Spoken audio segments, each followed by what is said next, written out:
Okay, let me show you this guy, the ID48 by Audient. Now, this is a 24 input, 32 output audio interface, and it has what they call the analog insert technology, which is one of the big highlights of this interface. And one of the reasons why I decided to keep it and work with it in my studio, which I'm gonna cover more later in this video.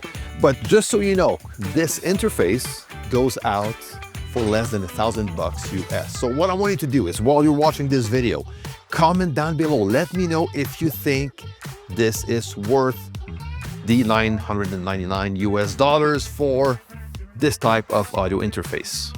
Let's do it. So the ID48 is the latest out of the ID series that I covered on this channel. As you can see, this one can be used freely outside a rack mount unit, but if you want to add it into your rack mount racks, you just need to use these little brackets and that's it. You're good to go. It has a total of 8 microphone preamps taking from the ASP console by Audient, which is the 8024 Heritage Edition console. They are the same exact Class A preamps taken from that console. Every preamp will have its own input gain knob and also its own 48 volt switch. Okay, all the other functions like the 10 dB pad, the high pass filter that goes up to 100 Hertz, and also the ADC switch, which I'm going to cover in just a moment, can be switched from the software itself. On top of the polarity reverse switch and the plus 10 dB boost, that can be useful, especially if you're working with this type of microphone that needs a bit more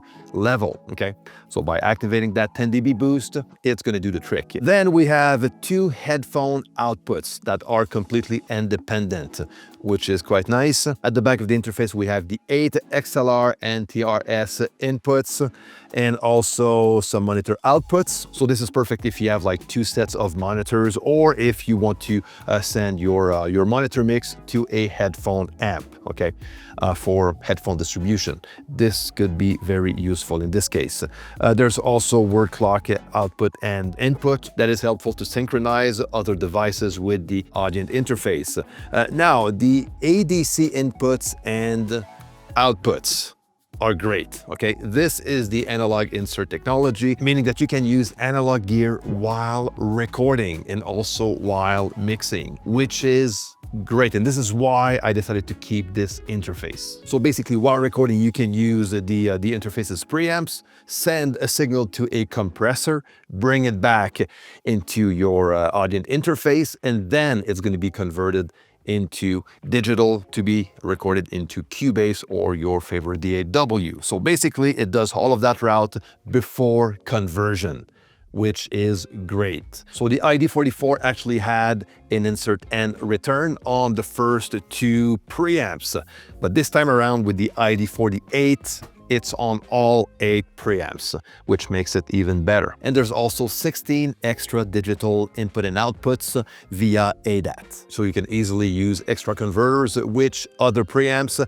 and connect them straight into the ADAT in and outs. So that makes it a total of 24 inputs, which is quite cool. I can already read the comments and the confusion when it comes to these 2 D-sub connectors for send and receive.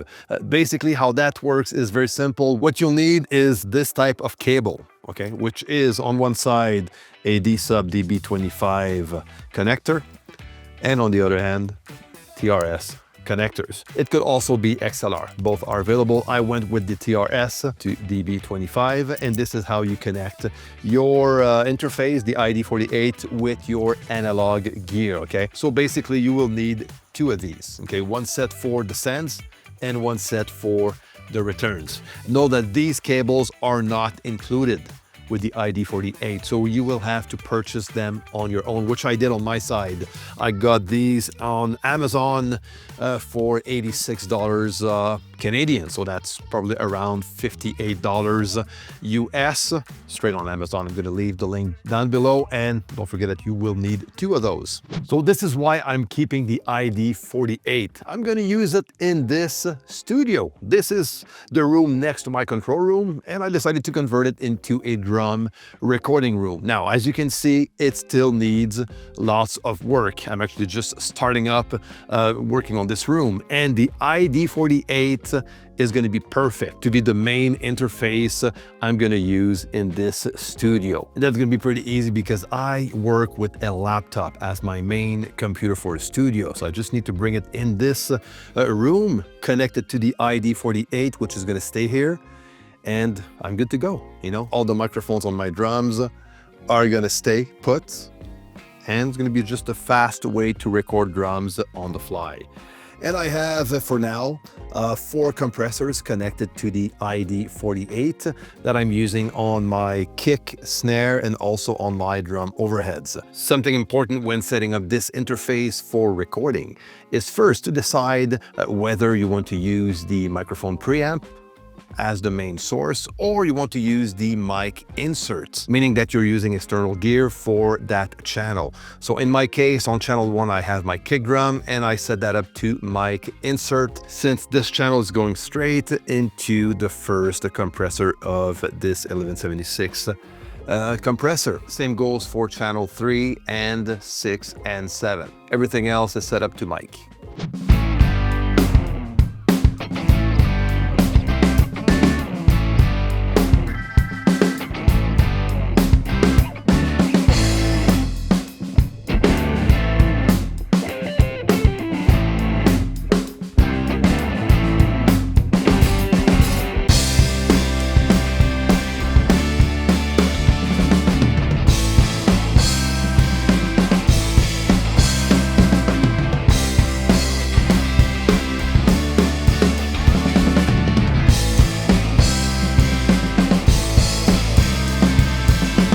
Okay, now that I'm back in my control room with the ID48 connected, let's check how we can use the ID48 to mix with analog gear. There's a few things you need to know that are actually very well done. Okay, first, I'm into my Cubase session. Let's have a listen to the song I'm gonna work on. I loved you from the start, still we got those sweet summer nights. A song by my good friend Craig Silver. Now I'm going to send Craig's voice into the channel 1 Mark III by SPL, which is a channel strip that sounds pretty good. First, I need to make sure that my gear is well connected to the ID48. And in my case, it was pretty easy because I already have all of my gear connected to a patch bay that is also going through my Lynx converters.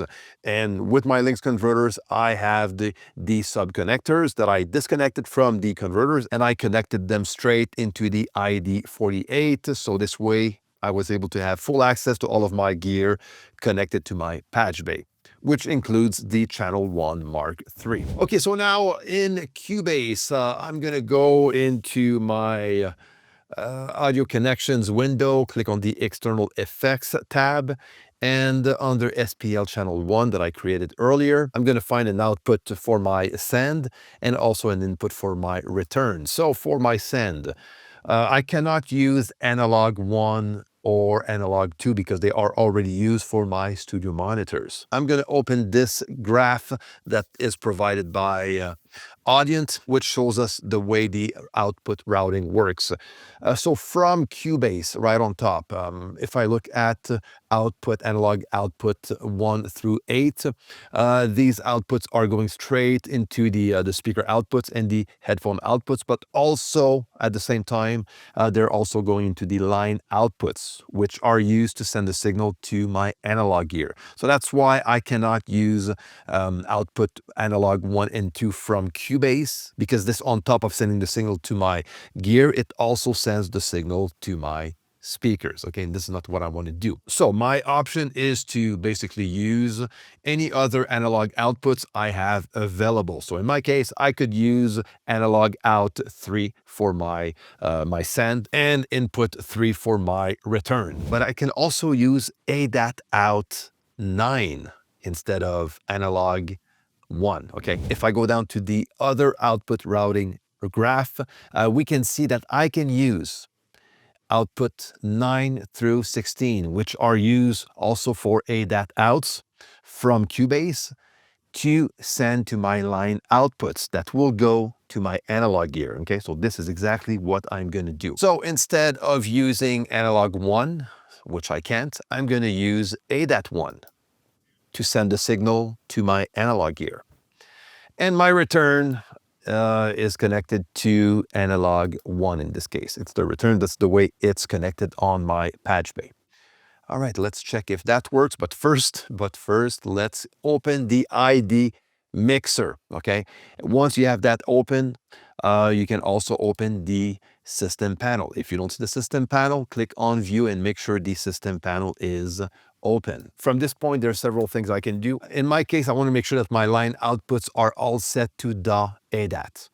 So I can use ADAT output 9 through 16 to send my signal through the line outputs of the interface. So next, I'm going to make sure that on my channel 1, straight from the mixer, that I have ADC Direct selected, and not mic and not mic insert, but ADC Direct.